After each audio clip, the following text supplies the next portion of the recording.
আসসালামু আলাইকুম। প্রতিদিনের মতো আরেকটি নতুন ভিডিও নিয়ে চলে আসলাম। আশা করি সবাই ভালো আছেন। আমরাও ভালো আছি আলহামদুলিল্লাহ। তো আজকে সকালে ঘুম থেকে উঠে নাস্তা করতেছি। প্রতিদিনই যা করি।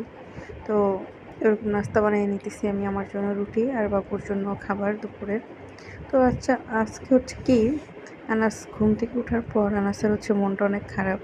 মানে ও খালি কান্না করতেছে। তো ইদানিং আমি আরও একা একা বাসায় থাকি, তাই মানে খুব বোরিং ফিল করে, একা একা খুব কান্না করে, আর ভালো লাগে না। তো এখন আমি নাস্তা করব। তো দেখি ও খেলতেছে, তাই একটু নাস্তাটা করে নিই, তারপরে একটা ব্যবস্থা করব। তো অনেক দিন ও নানু বাসায় যায় না, তাই ওর মনটা অনেক খারাপ, একা একা বাসায় থাকে, বোরিং লাগে ওর। তো ওই যে খেলতেছে এখানে, একটু খেলবে তারপর আবার কান্নাকাটি শুরু করবে। ওর কাজে এটা, ও যখনই দেখে আমি কাজ করতেছি তখনই ও কান্নাকাটি শুরু করে। তো ওর খালামণিরা বলছে ওরা এসে নিয়ে যাবে, তাই আমি ওরে গোসল টোসল করাই রেডি করাই দিছি। তো ওর খালামণির আসতে দেরি, তাই আমি ভাবলাম যে আচ্ছা তরকারিটা রান্না করে নিই। এখন 1টা বেজে গেছে, তো খেলতে থাকুক। তো এই যে ও খেলবে, একটু পরে ও কান্নাকাটি শুরু করবে আমার সাথে, যে কোলে উঠবে। আসলে কি বাচ্চা নিয়ে কি কাজ করা যায় কোলে কোলে রেখে সারাক্ষণ। তো এখানে আমি বেগুনগুলো কেটে নিচ্ছি, আর এখানে পেঁয়াজ আর জিরাটা বেটে নিব। অনেকেই জানেন যে আমি তরকারিতে পেঁয়াজ আর জিরা বাটা দিয়ে তরকারি রান্না করি।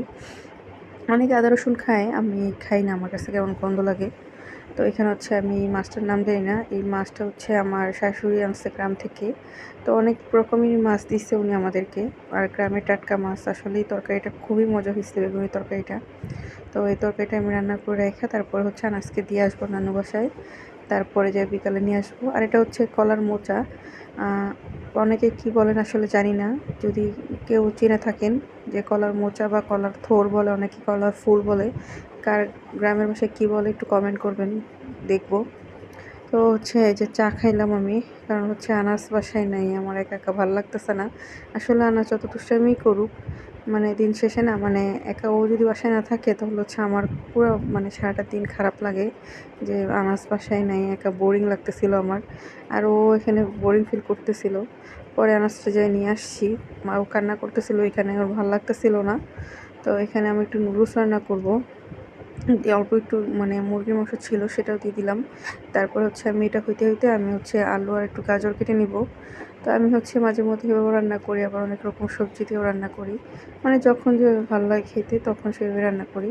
তো আলু, গাজর, টমেটো, কাঁচামরিচ সব কিছু দিয়ে একসাথে নেড়ে নিতেছি, একটু লবণও দিয়ে নিছি।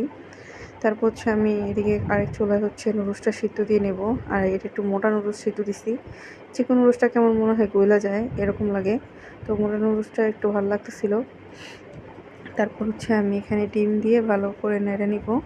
তো অনেকে অনেক রকমভাবে নুডলস রান্না করে, তা আমিও মাঝে মধ্যে অন্যরকমভাবে করি, মানে যখন যেভাবে খাইতে। আর আমি নুডলসটা খুবই পছন্দ করি।